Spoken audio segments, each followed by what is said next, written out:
S'il y avait un parrain du capital risque, ce serait forcément Doug Leone. Peu de personnes en dehors de la Silicon Valley sont conscientes de l'influence massive de Doug Leone dans la construction de l'une des institutions les plus puissantes du monde, Sequoia Capital. Une entreprise qui, depuis sa création en 1972, a soutenu des startups qui représentent aujourd'hui une valeur boursière combinée stupéfiante de 1,4 trillion de dollars américains, soit l'équivalent de 22% du Nasdaq. Doug Leone n'est pas seulement influent, son intelligence pratique lui a permis d'atteindre une valeur nette de plusieurs milliards de dollars.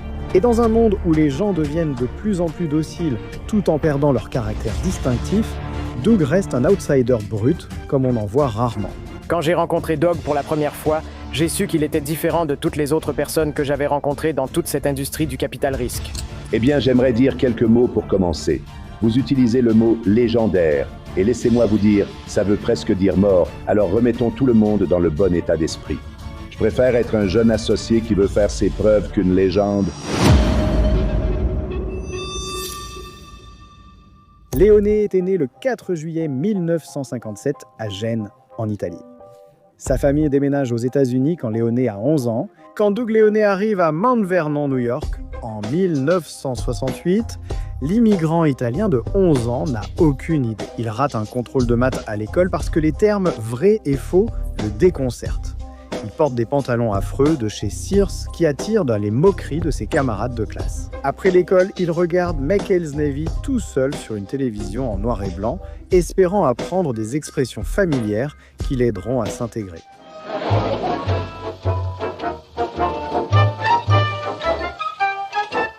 Eh mon gars, regarde. Dégage bébé, on est en train de se faire perquisitionner. Quelques années plus tard, Leone commence à prendre ses repères. Il travaille sur des bateaux à l'adolescence. Il sue comme un porc pendant son job d'été. Comme il s'en souvient, il peut regarder de l'autre côté et voir tous les gamins à la piscine du country club. Les jeunes gars parlent aux filles et il se dit à lui-même « J'ai hâte de vous rencontrer. Dans le monde des affaires, vous venez de faire votre plus grosse erreur en me laissant entrer. » Ambition, vulnérabilité, revanche, beaucoup d'immigrants qui réussissent refoulent ces sentiments en gravissant les échelons. Ils cachent les vieilles rancœurs et font de leur mieux pour se fondre dans l'aristocratie américaine. Pas Leone. Même lorsqu'il a été évincé en tant qu'associé directeur chez Sequoia Capital, Leone garde toujours l'attitude d'un dur à cuire, luttant pour décrocher sa première vraie chance. Parce que comme il le dit, une grande partie de ce qui me motive, c'est la peur. Après avoir été harcelé pendant de nombreuses années, Doug termine enfin le lycée. Cette expérience le rend plus fort, mais il est aussi une personne différente de celle qu'il était à son arrivée aux États-Unis. Il parle maintenant assez bien anglais et il va ajouter quelques références prestigieuses à son CV. Leone obtient une licence en génie mécanique à l'université Cornell en 1979, une maîtrise en génie industriel de l'école d'ingénierie et de sciences appliquées de l'université Columbia en 1986 et une maîtrise en gestion de la Sloan School of Management du MIT en 1988. Après avoir obtenu son diplôme de l'université Cornell, il commence à travailler chez Hewlett-Packard en tant que commercial et la chance lui sourit à nouveau. Son secteur de vente est également l'endroit où se trouve la Columbia Business School. Mais cet endroit avait une chose importante à l'université Columbia où quelqu'un m'a expliqué ce qu'était l'ARPANET. Cela m'a amené à obtenir un emploi chez Sun Microsystems, encore une fois, dans ce secteur de vente pourri. On pourrait dire que j'ai provoqué ma chance en posant des questions, mais ce coup du sort malchanceux m'a offert une opportunité chez Sun Microsystems comme employé numéro 50 et quelques. L'ARPANET a été créé en tant qu'agence pour les projets de recherche avancés du département de la Défense des États-Unis. Et il est souvent considéré comme le précurseur de l'Internet. Au début des années 70, lorsque les 4 premiers nœuds de l'ARPANET sont devenus pleinement opérationnels, les choses étaient un peu plus compliquées. Échanger des données entre différents ordinateurs, et encore moins entre différents réseaux informatiques, n'était pas aussi facile qu'aujourd'hui. Mais cela suffit à rendre Léon de plus en plus intéressé par le monde des ordinateurs et d'Internet. Pendant une courte période, il va travailler pour une start-up en vogue appelée Prime Computer, un fabricant de mini-ordinateurs. Encore une fois, il choisit de travailler dans un poste de vente, vendant des ordinateurs à Wall Street et gagnant de jolis billets verts. Peut-être est-ce l'intersection entre la technologie et la finance, ou peut-être est-ce sa rencontre avec l'un des légendaires investisseurs en capital risque, Vinod Khosla, cofondateur de Sun Microsystems et fondateur de Khosla Ventures, lors de son travail chez Sun Microsystems. Un homme qui mériterait à lui seul une biographie complète. Ou peut-être est-ce lui, marchant sur la 6e avenue, se demandant comment diable générer d'énormes richesses et s'offrir tout le luxe qu'il voit autour de lui. Quoi qu'il en soit, Doug Léon forge un plan. Il veut travailler dans le capital risque. Mais même à cette époque, les chances d'entrer dans le capital risque sont minces. C'est une toute nouvelle industrie et Doug n'a pas Harvard sur son CV. C'est à ce moment-là qu'il retourne à l'université et parvient d'une manière ou d'une autre à entrer à Columbia pour un master en génie industriel. Cela valorise assez son CV pour qu'il soit admis en master d'administration des affaires au MIT. Son approche pour entrer dans le capital risque est créative. Il contacte toutes les sociétés de capital risque connues de l'humanité à ce moment-là par des lettres écrites. Et les dieux du capital risque lui offrent l'opportunité de sa vie. Don Valentin de Sequoia l'accepte pour un entretien. Et donc à 5h un lundi, il est interviewé par Don. Et Don Valentin lui pose exactement une question. Qu'est-ce qui est important ? Bien sûr, je savais ce qui était important. J'ai parlé pendant environ 7-8 minutes. J'ai tout donné, j'ai tout donné, 30 secondes de silence. Et il a dit, quoi d'autre ?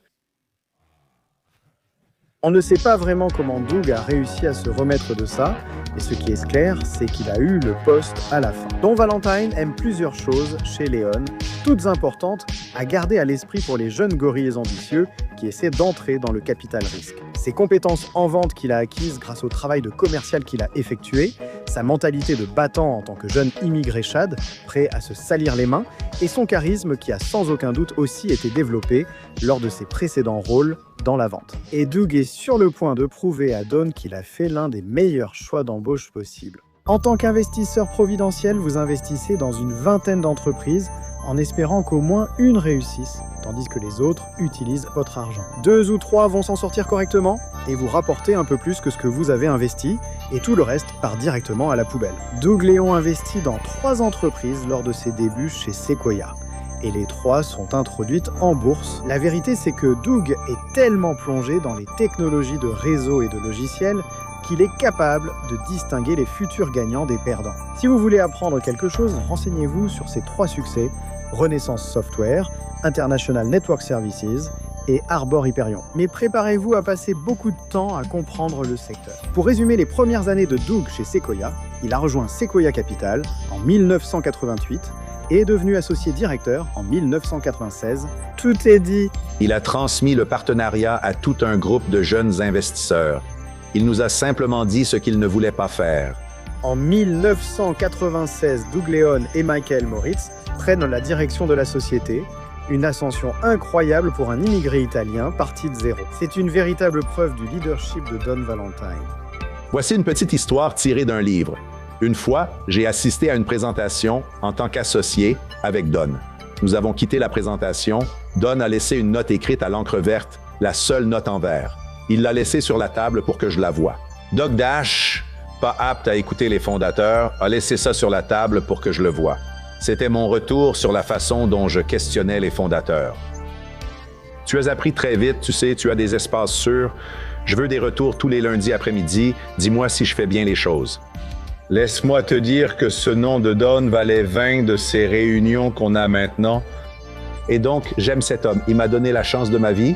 Je le respecte énormément et franchement, il a changé ma vie. Il m'a donné une chance. Mais là où il y a de la lumière, il y a aussi de l'obscurité.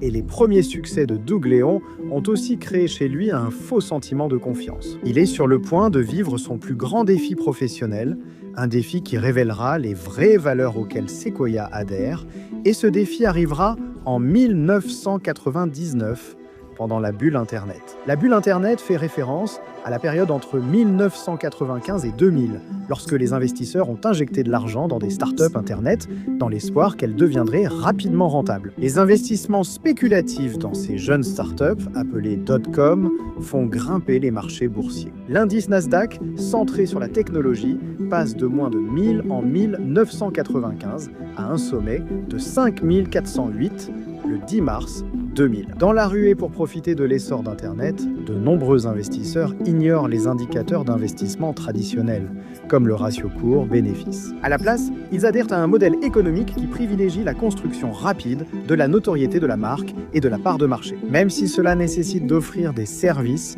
ou des produits à prix réduit ou gratuitement. Les taux d'intérêt bas en 1998 ont favorisé l'augmentation du capital investi dans les entreprises.com. L'exubérance commence à s'intensifier avec de nombreux fondateurs et investisseurs qui font fortune du jour au lendemain lorsque les entreprises.com entrent en bourse. Mais comme tout digène de Wall Street Bets peut en témoigner, chaque bulle éclate à un moment donné. Et la bulle commence à éclater en 1999. En 2000, des entreprises comme Petscom déclarent faillite. Et en 2001, la bulle a complètement éclaté, emportant avec elle de nombreuses dot-com ou dot-bombs, comme les investisseurs commencent à les appeler. Et on voit les signes de cela réapparaître en 2022. Dans quelques années, nous verrons peut-être la hausse de l'an dernier comme le chant du cygne, un dernier envol pour l'économie actuelle. Peu importe où vous regardez, les chiffres sont historiques. Et dans le pire des sens, le portefeuille 60-40 n'a pas connu une telle chute depuis un siècle entier. L'inflation atteint son taux le plus élevé depuis les années 80. Le marché immobilier s'aligne étrangement avec le krach de 2007. Sans dramatiser, le compte à rebours semble commencer pour les investisseurs particuliers, comme nous. Les professionnels ont déjà agi. Il y a une migration de la richesse des actions traditionnelles vers des actifs alternatifs. C'est exact. Selon McKinsey, en moyenne, les gestionnaires de patrimoine allouent entre 30 et 50% de leur portefeuille à des actifs alternatifs. Historiquement, il s'agissait de l'immobilier, du pétrole, des métaux précieux, mais il y a une nouvelle couverture en ville qui en réalité n'est pas nouvelle du tout. C'est l'art de prestige. Alors que la plupart des investissements traditionnels ont chuté depuis l'an dernier, Morgan Stanley rapporte. La pièce d'art de prestige moyenne se vend 26% plus cher aux enchères. Et Deloitte prévoit que la catégorie d'actifs artistiques va croître de 58%. Et Sequoia n'est pas exempté de cette dynamique. En fait, leur fonds de crise .com actuel fonctionne tellement mal que les associés de Sequoia découvrent la signification du mot clawback. C'est le terme utilisé dans l'industrie pour désigner le remboursement que les capital risqueurs sont contractuellement obligés de faire aux investisseurs. Si jamais il s'avère que les VC ont empoché plus de 20% des bénéfices globaux du fonds,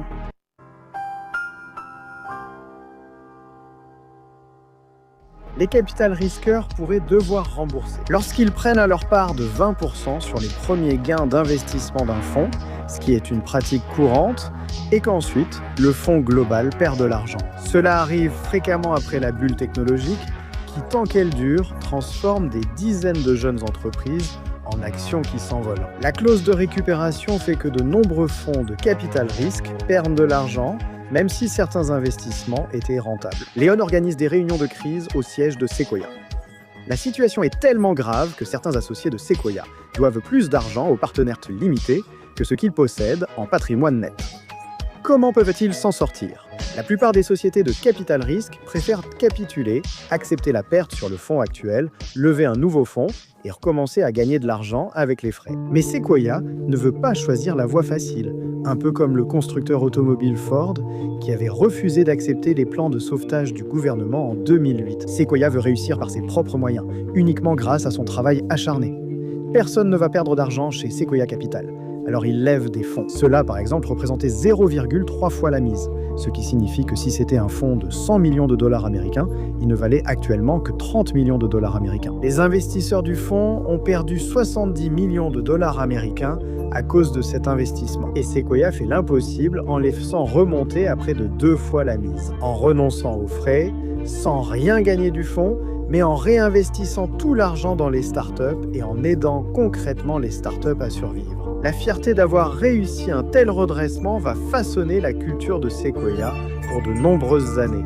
Et pendant longtemps, Doug Leone dira aux clients que ces moments comptent parmi les plus fiers de l'histoire de Sequoia Capital. Ce ne sont pas les moments où vous êtes au sommet, après avoir investi dans Google ou Cisco, mais ce sont les moments où vous êtes au plus bas. C'est dans le rouge profond que se révèle vraiment qui vous êtes en tant qu'entreprise. En 2012, Mike quitte son poste de directeur général de Sequoia pour des raisons de santé. Par conséquent, dans ce duo, il ne restait plus que Doug et il devient l'associé directeur mondial chez Sequoia.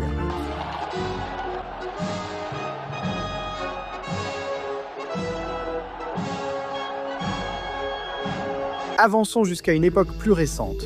En 2017, Forbes classe Léon parmi les 10 meilleurs investisseurs du secteur technologique aux États-Unis. Il dirige l'expansion internationale de Sequoia en Chine et en Inde, ce qui était considéré comme ayant été des étapes très importantes pour la domination mondiale de la société. Les gens doivent savoir, premièrement, que nous avons un groupe de partenaires en Chine. Ils prennent des décisions locales et je veux aussi que les gens sachent que depuis, je dirais, 13 ans, il n'y a jamais eu un seul centime supplémentaire que quiconque aux États-Unis ait gagné grâce à la Chine. Je veux dire que nous contribuons à un fonds commun, ils contribuent à un fonds commun et nous retirons tous l'argent. Donc, on obtient un mélange de fruits secs, mais la valeur en dollars reste la même. Léon était responsable des investissements, y compris ServiceNow Aruba, Meraki, Rackspace et MedExpress. Il siège au conseil d'administration de PlanGrid, Nubank, ActionQ Numerify et Letus Engines.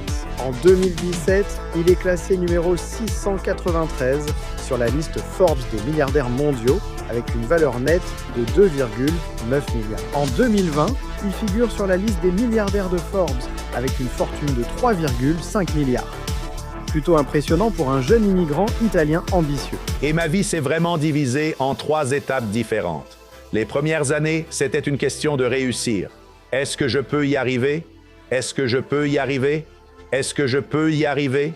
De l'âge de 35 à 50 ans, je voulais simplement être le meilleur. C'est vraiment ce qui m'a motivé de 50-55 jusqu'à maintenant à 57 ans. Et j'espère que jusqu'à la fin de ma carrière, ce qui me motive vraiment, c'est de travailler avec des personnes plus jeunes. C'est une sorte de ligne de démarcation brutale. Mais je n'ai pas envie de traîner avec des gens comme moi. Je n'ai pas envie de traîner avec des personnes âgées. Je veux traîner avec des gens comme vous. Et donc, chez Sequoia Capital, trouver un jeune partenaire, investisseur ou employé talentueux et l'aider du mieux possible, c'est vraiment ce qui me motive aujourd'hui. Et Léon offre une leçon parfaite pour les jeunes gorilles ambitieux, essayant de trouver leur place au sommet de la chaîne alimentaire et de devenir immensément riches en construisant leur propre héritage. Je pense que les entrepreneurs, comme les investisseurs, appartiennent à différentes catégories. Et je vais vous dire, comme je l'ai dit à mes enfants, que si vous êtes désespéré, c'est un atout précieux. Si vous avez trop de choix dans la vie, cela embrouille votre esprit. Quand une seule direction s'offre à vous, avancer devient simple. Vous avancez sans cesse. L'échec n'est pas une option. Maintenant, ce que nous recherchons chez les entrepreneurs, ce sont des personnes qui n'ont pas suivi les mêmes chemins, des personnes qui ont fait des choses originales, qui ont pris des risques. Nous recherchons cela, nous cherchons des personnes qui ont des connaissances dans le domaine, pas forcément celles qui ont le meilleur esprit d'affaires simplement parce qu'elles veulent gagner de l'argent. En fait, nous recherchons des personnes qui sont vraiment passionnées par le fait que leurs produits ou services soient utilisés par les 10 à 20 prochains millions de personnes.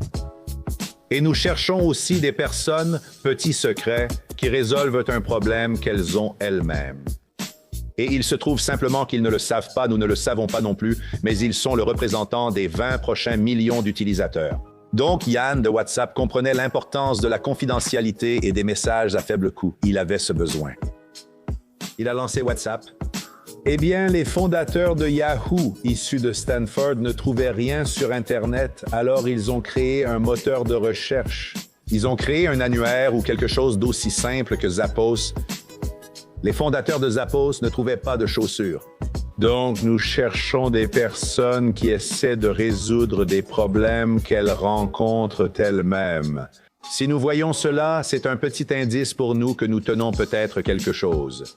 Parce que nous pourrions trouver notre premier site bêta, le fondateur de la prochaine génération.